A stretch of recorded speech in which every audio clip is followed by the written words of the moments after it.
Hello, everybody, and welcome to Chaoko Chats. Something new I'd like to share with you guys. Basically, it's Chaoko Draws without the drawing aspect of it. Basically, just me talking to you about anything and everything. It's usually the same stuff. I imagine it had to be like the same stuff usually.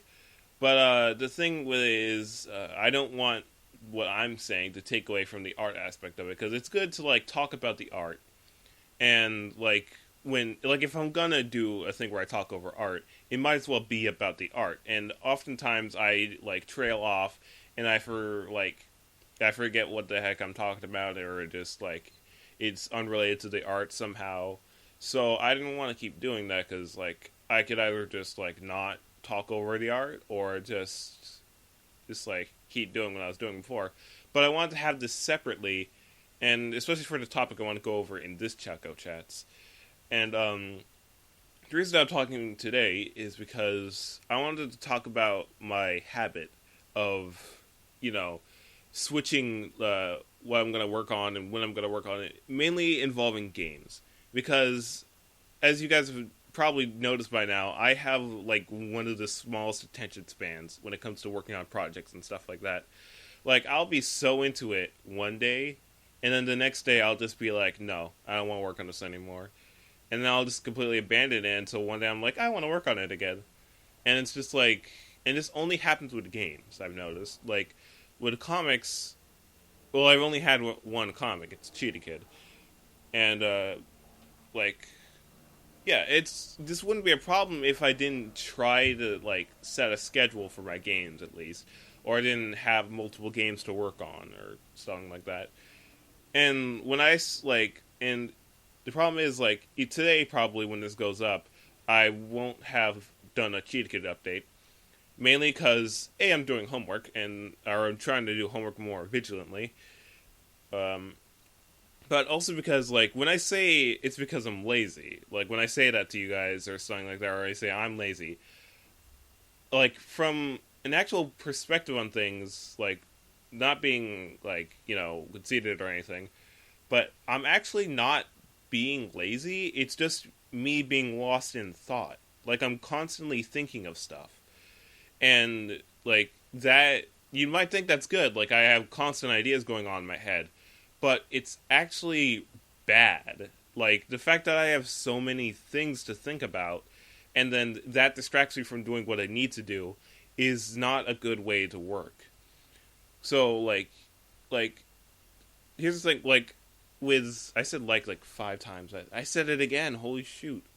But, I have lots of ideas for games. Like, I've had many ideas for games for years, even. And the only reason why the first Diggy the Huskey got out is because that was very limited. And so I was like, I can't do much with this, so I'll just make Diggy the Huskey like this. And after, the original got shut down, so I was like, oh. But, after I learned how to make games properly, or at least a little bit better, and a better understanding, I wanted to start making a bunch. So, I kept getting, new ideas and stuff like that. And that led to me just having too many ideas. To where now it's every month I'm working on a different game, and it's not something I should be doing. Or it's I'll work on Diggy the Huskey, and suddenly I'm like, I want to work on House Pets into Imaginary Land. And that's not even something I like. I would like it if I actually had a good idea for it, but I have no idea what I'd do for that. In terms of art, I'm totally confident in, what I could do with that game, in terms of its style and stuff like that. But I have no idea what to do with that game. That's a game that I'm not going to work on for, I'm probably not going to work on ever, because I just can't find a way to make that work good, and I don't want to make it too fanfiction-y. It's going to be pretty much fanfiction, no matter what, but I don't want it to be, too, out there. And that's been noted, obviously, with my whole canon police thing on the Housefit forums, where it's nah, this game has to be pretty close to the canon, or nah, it doesn't have to be close to the canon, or stuff like that. I'm just very, touchy with that kind of stuff, because personally, as I've mentioned before, I don't like fanfictions. Or, and there are, things that are uncanon, usually, because it just feels well, what's the point? Obviously, everything I've made so far, Threadbound and House of Tales of Babylon, yeah, it's uncanon, but it's like I wanted to at least have some like feeling towards the original story. Like I don't know, like especially my thing with shipping. If it's not canon shipping, I get really upset. Like I get really upset. Like if you like do a thing where it's like, yeah, it's fan fiction, and then it's like all of a sudden this ship comes in that's non-existent before. I'm just like, nah, I can't read this anymore. Like it's just weird, and that's why it's gonna be weird when I do that fan fiction reading. Like when I find when someone actually does a fan fiction of Cheetah Kid, and hopefully they don't know that I'm gonna be like reading it because I wouldn't want them to like just filter things out. Like I'm gonna read a fan fiction when I find one, and it'll be funny probably or weird or both. But super canon heavy. So that's the whole reason why. And like I was worried about that with Tales, or not Tales of Babylon, Into Imaginary Land, and it just didn't work out. I hit the table if no one heard that. I should stop being so subconscious about the things I do while I'm around here. But it's like, yeah, I don't think I'm gonna work on that game. But for some reason, I get the urge to just like do sprites and art for it. I'm just like, no, you're not working on this game. I don't know why you're trying to work on this game. And that'll just happen randomly, or like games that I don't plan to work on for like years, even, or games that don't even happen, like in the Diggy the Huskey series. Like that 3D model thing is for a Diggy the Huskey game that I have planned for like way later, which I've codenamed Diggy 3D or Super Diggy 64, as Saturn put it. But yeah, speaking of which, I'm probably going to make that on the Unreal Engine, just to throw that out there. Not sure. Unreal or Blender. Don't think I'm going to be using Unity. But that's whatever. That's the part of it. See, I'm doing it again. I'm thinking about, like, making it again. But no, I can't do that. And, like, really, like, I know, like, I'm not sure why it is, but I have this weird connection with Threadbound. And I'm pretty sure it's just because I like the quality of Threadbound. Because in and of itself, for a 001 game, not many people know of it, so the people that do know of it only make small games. But, like, Threadbound is probably one of the biggest 001 games that I've seen so far. And, like, one of the ones that have the most style to it. And it looks quality. It plays pretty quality. It could be better in terms of combat, pretty stale. Though I have fun playing it.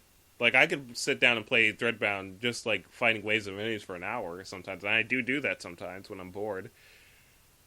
But, yeah, it's just, like, I keep going back to it because it's so quality. But it's, like, I don't want to work on it sometimes. Well, I do want to work on it, but I have a complicated relationship with Threadbound. Like, because I like Threadbound. I really like the story, and I like the gameplay of it and the idea of it. But the thing is, like, I don't think I want to do it because of all the, like, just, like, it's like how not property it is of mine. Like, I'd be working on this big game for just fan service, essentially. And, yeah, it's a good story and stuff like that, but it is still technically a fan fiction, which I don't like. But, like, it's just a really big one and a really quality one in the form of a video game. And I assume that's why most video games, like, that are fan games, don't take off, is because they want to work on their own thing after a while. And it's just like, I would, like, if I had the chance to, I would immediately, like, take the Threadbound engine sort of shader, whatever, Threadbound formula, as I should call it, and implement it into a completely different game that's completely my own. Like, I would do that. Like, if I just, like, had the incentive to not ever use Threadbound again, I would do it. Because, like, yeah, it's just... It's a complicated thing with Threadbound. And... I don't know. It's just, like... It's just a lot of work for just, like, very little result. A lot of praise, yeah, but, like... And a lot of happiness, I suppose. Because I'd imagine it'd be a fun game. But it's, like... Yeah, it'd just be satisfying to finish it. Like, if I had a team... Oh, that's actually something I should bring up, most importantly. I've noticed something about myself where, like, if I work in a group, I'm, like, I'm more inclined to do stuff. Like, I'm more inclined to, like, get stuff finished. So, like, at Housepet's Tales of Babylon, the Housepet's fan game I'm making, because I'm not the one in control of it and doing all the things in it, I'm completely okay with working on it, and I'm like more motivated to work on that than I am some of my other stuff. But like Threadbound, that's a huge RPG, more complex than Tales of Babylon even. That like I'm doing by myself pretty much. Like I have D-Rock helping me out with weapon design and some story aspects, but for the most part, it's just on my own. Like, and there's people that are willing to help me with that, but I don't want to. They're all on the working on Tales of Babylon, so I don't want that to like burden them in their work, like their work phase. And plus, it's like, yeah, they're all from the Housepets forum though, and like Housepets is only one aspect of Threadbound. It's a major aspect because it's one of the worlds you go to the most, and like Peanut's one of the more important companions, but it's only one aspect. So it's like once you get to the parts where it's like you're working on, I don't know, like UberQuest or Gaia, like some of the comics that people know a little bit less of, then it's just kind of like, what are we doing? Or like Dreamkeepers, which I think a lot of people know about more so than UberQuest and Gaia combined even. But yeah, and that's another thing that I've noticed with Threadbound is like just the fact that it's like the different ratings of the comics is what I'm worried about, because I wanted Threadbound to be E10. That's what I wanted Threadbound to be, or at least sort of kid friendly, but not really. But the thing is, like, it can't really be that, because as I've noticed with UberQuest and Dreamkeepers mainly, those are two very hard PG-13, and even two kinds, but that can be toned down really easily. It's not hard to tone down. But, I mean, yeah, it's same to be said for, like, UberQuest and, like, just UberQuest, really. But, like, mainly UberQuest is the one that I'm concerned with, because the comic itself has a lot of fan service. Like, a lot of fan service. Like, if you looked up, I'm not gonna say the word, but I mean, like, you'd find it. And some of it wouldn't even just be fans drawing, it's just the artist. And, like, the Ask UberQuest thing is, like, 18 plus, and it's just, like, you know, kind of hard to ignore that aspect of it. And it's just, like, it's so, like, blatant. It's, like, you can't cover that up, really. It's there. It's the artists themselves. And, like, the thing I do like about UberQuest is that it fan services everyone, like male and female, and every sexuality pretty much. So that's cool. I usually don't like fan service a lot, so that's why I like UberQuest. It's like, if it's balanced, I'll be okay with it. And if it's not in my face all the time, I'll be okay with it. If you have a good story, yeah, it's good. If it's just fan service, then it's just like, I'll just go somewhere else. But, yeah, I like UberQuest for that. But, yeah, the adult aspect of it is kind of weird, and similarly with Dreamkeepers, not fan service, mind you, this time. Just, like, partial nudity is, like, kind of there, but that's not the thing that I'm worried about, because that can easily be covered up.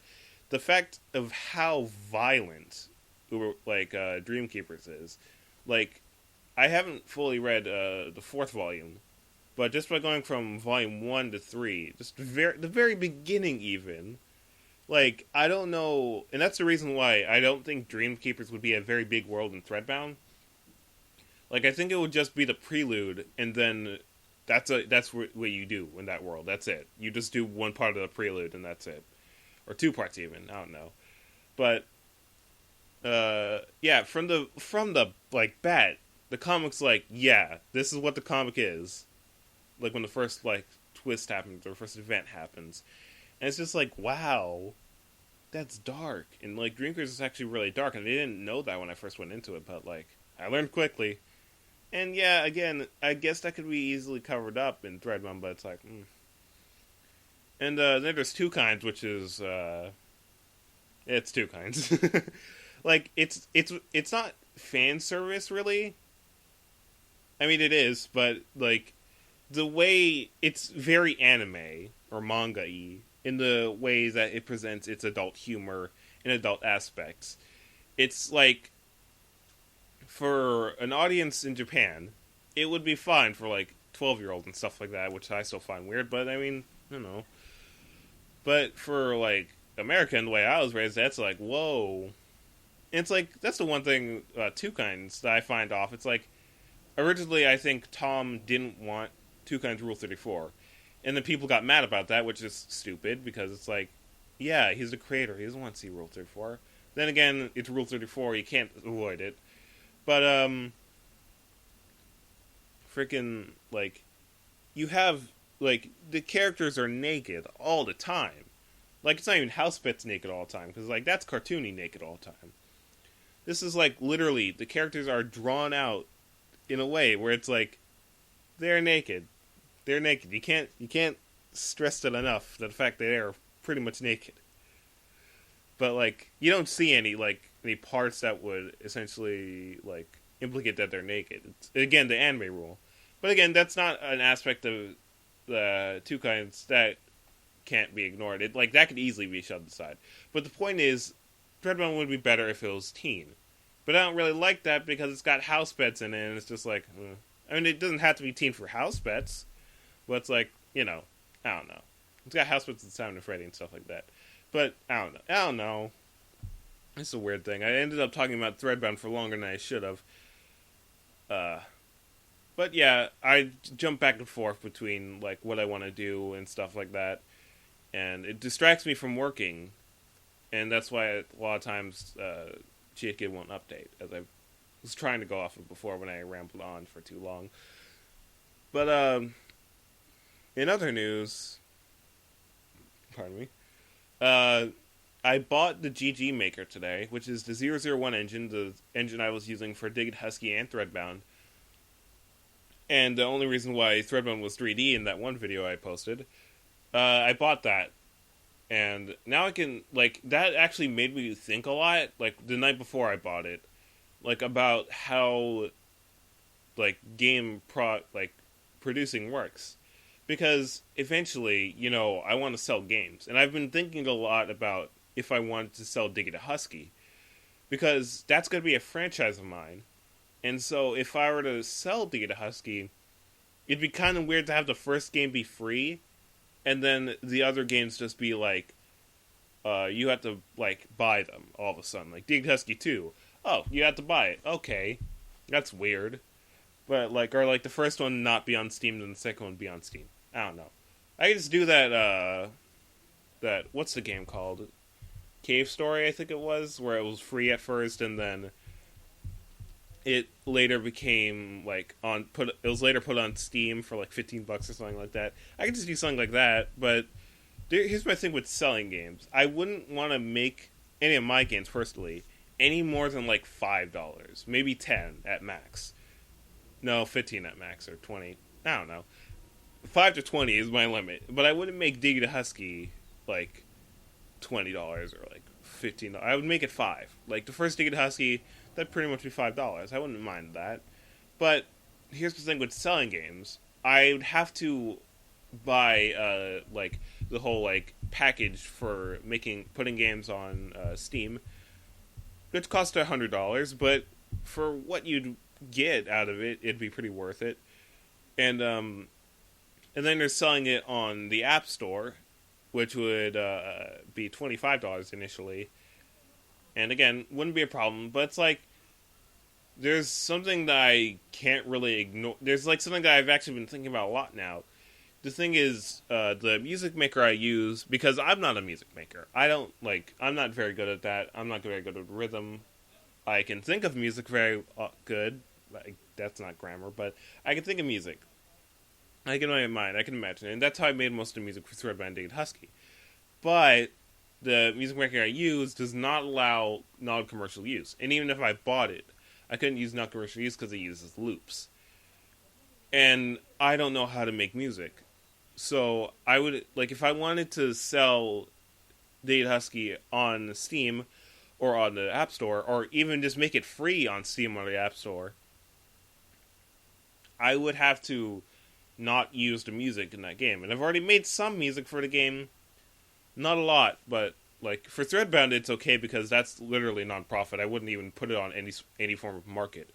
But like with Diggy the Huskey, it's like I might want to sell that one day, but it's like, it's got those loops. But so the thing is, I might be getting rid of the music in Diggy the Huskey as of currently, and then replacing it with someone's music that actually knows how to make music and can actually, like keep going with the music. And like, and that's another thing. Like, if someone else makes music for the game, they can also sell the music, and that's good for them, and that's good for me because we both give music money. I'd give him most of the money because they made him or her. Pardon me, but like they get most of the money. But it's like I'm helping someone gain profit and like gain like some like getting up there, getting some like experience with like working in the music industry and get video game music industry mainly, and then they might get noticed by other game developers, and that's how it works. But like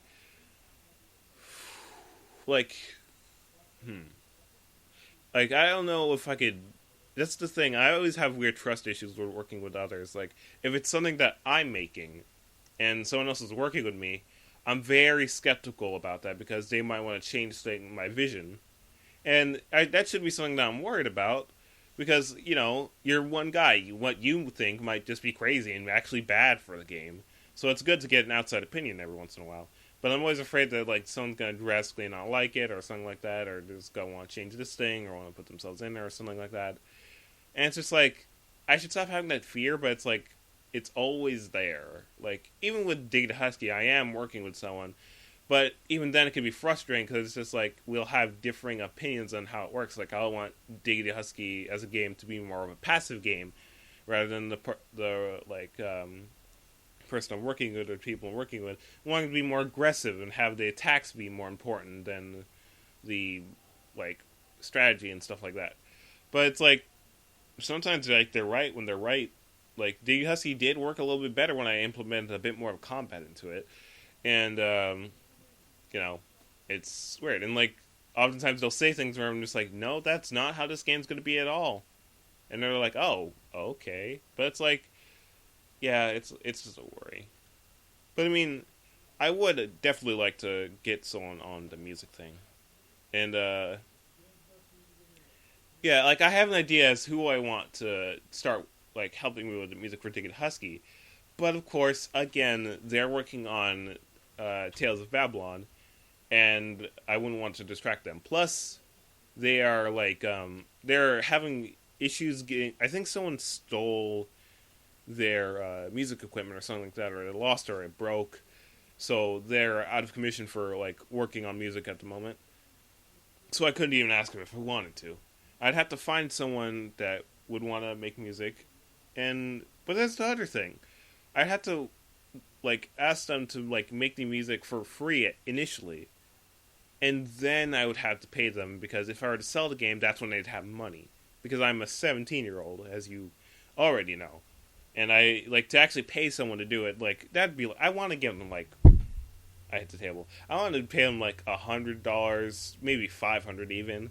Just for, like, making the music for Diggy the Huskey initially. They'd still get paid after that for, like, whatever sales the music itself gets. Like, for, like, buys of, like, on iTunes or stuff like that, or SoundCloud or whatnot. Bandcamp even. But, like, it's just a complicated thing. Like, and, like, for me to be able to produce something that could be sold is amazing in itself. Because I'm 17, and that's something I often forget, that I am, in fact, very young for what I'm doing. And I don't even understand half the things that I'd have to do to sell a game. And it's just quite impressive. Like, the fact, like, I shouldn't actually be working on Diggy the Huskey right now, because I can't sell it, or I don't have the means to, like, do anything with the series. Unless I do, like, the thing I said earlier, where I, like, sell it on Steam later with, like, an ultimate version with like new stuff, new bosses and whatnot, add to it and stuff. But sorry, I had to stretch guys on. What was I going on with this? But yeah, it's just like I'm not experienced enough to deal with the marketing aspect of this.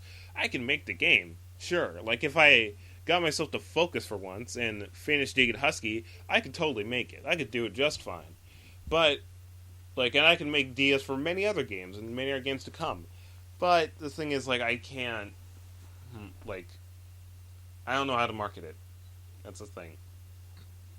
And like, that's some other news that I want to point out that I mentioned earlier. In fact, so earlier I mentioned that I might want to sell Diggy the Huskey or put Diggy the Huskey on the App Store, and like the thing about that is that means there might be a Diggy the Husky like phone version, or like even a Threadbound phone version if I ever work on Threadbound, and like if I ever finish Threadbound, and then I'm like, yeah, I'll just like rig it to be phone operated now, but that'd just be like that wouldn't be on the App Store, but I'd want Diggy to be like, or not. I could just not do it, but I mean they just have it for download. But I want it to be more official because Diggy the Husky's like my child in video games, like so.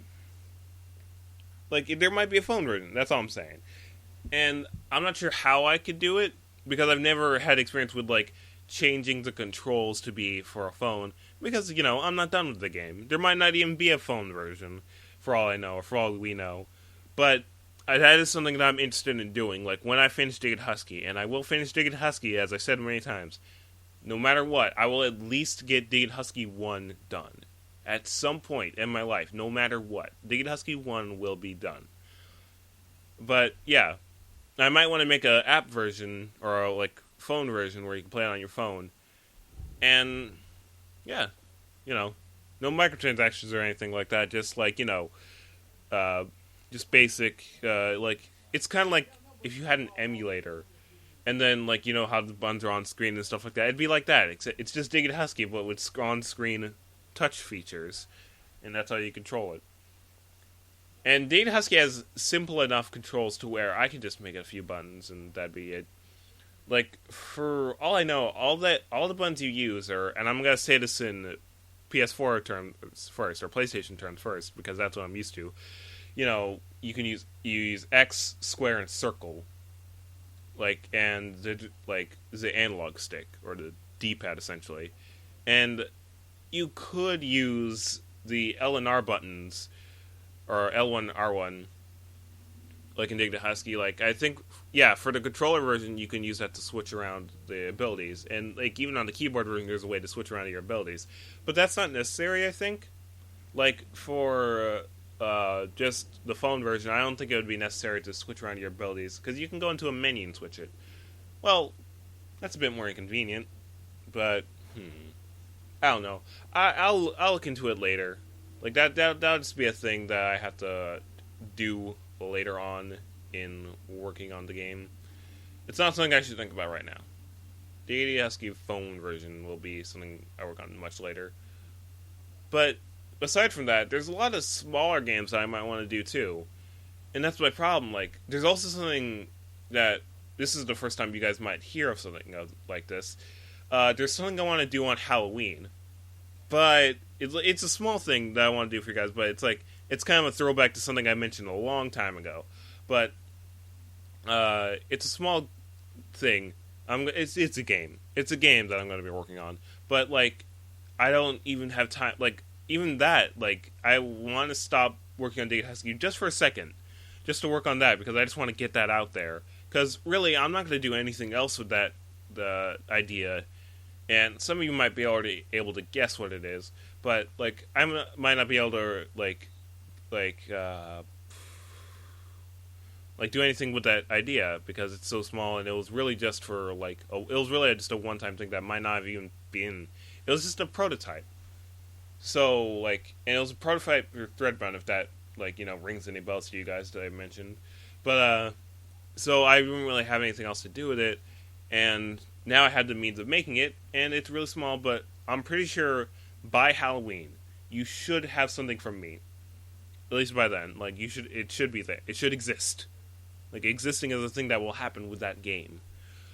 And yeah, that's all I had to say. But, like, even that's kind of hard to work on, because it's just like, oh, I want to flip-flop in what I want to work on and stuff like that. And it's like, one of those smaller games, but it's a smaller game that I'm, like, working on in like, I'm actually going to be hardcore, just like working on, like kind of like a game jam. But Like, it's a bit more complicated for such a small game, but it's gonna be a game. But yeah, there's a lot of small games I'm gonna be wanting to work on, and I might make them just on the phone or just like or both even. But those will be free games, most likely, at least.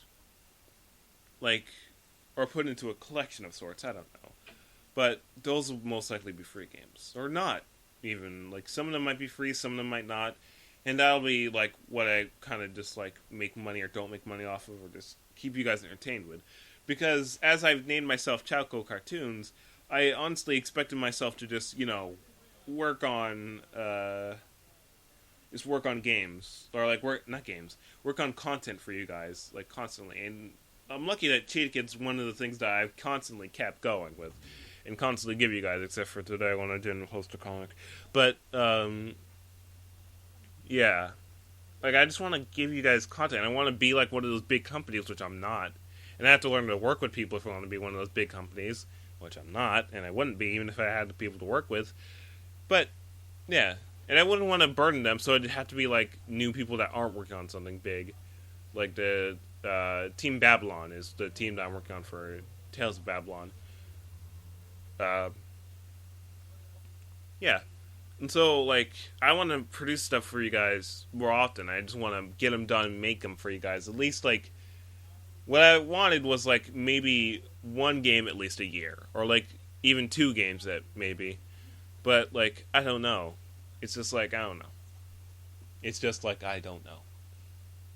Because the thing is, I don't want to be in that whole like state of affairs, which is like the phone industry, where it's like I make a bunch of small games and then one of them gets really popular, and that's what I'm known for. Like I want to be known for like one of my larger games, like Diggy the Huskey, mainly. Hopefully, Diggy the Huskey is what I'm getting known for, but it might be something one of my other ideas, but I don't know. But like I don't want to get stuck in that loop where it's just like I'm stuck making small app games or something like that. Because I do want to be a big time developer, and maybe I'll make big time games on the phone, which are rare.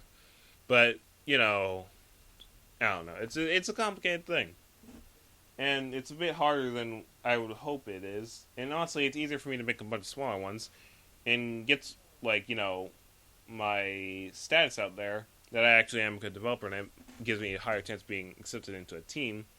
The last time I did turn down being a part of a team. Kind of regretting it, but not really, because they were looking to work on a project of their own, and I was working on Threadbound, which is... Yeah, I probably should have gone with them, but... yeah. It's like, I want to be like one of those big-time industry peoples, but I can't be one of those big-time industry peoples because I'm an indie peoples. And that's just that. Like, I'm hoping for more of like a Scott Cawthon kind of thing, to be honest. Except not, because those games are smaller than Diggy the Huskey even on its own. Though, for what they are, they're quite quality. But anyway, I'm trailing off again. But that's about all I wanted to say. There's not much else that I had to talk about. Unless there was something from the back of my mind that I don't remember needing to talk about. Oh, you know what? I actually should address something. In terms of like me wanting to work on schoolwork a lot more, I might be switching Cheetah Kid back to single updates, kind of like how it is kind of going right now. Mainly because of how I write Cheetah Kid's kind of weird, because as I might have mentioned before, I write Cheetah Kid in the sense that like I know what's going to happen each arc. I know the beginning, I know the end, but I don't know the details in between and all the dialogue, because I don't want to write out the dialogue before it's even, like, before I can even get to writing it, because I want the jokes and stuff to be fresh and new, and, like, on the spot, and, like, the ideas and, like, what they say, because I might want to change things in the middle of it, so, it's honestly not the best way to write it, but it's a way to write it that I'm satisfied with, so it's good for me.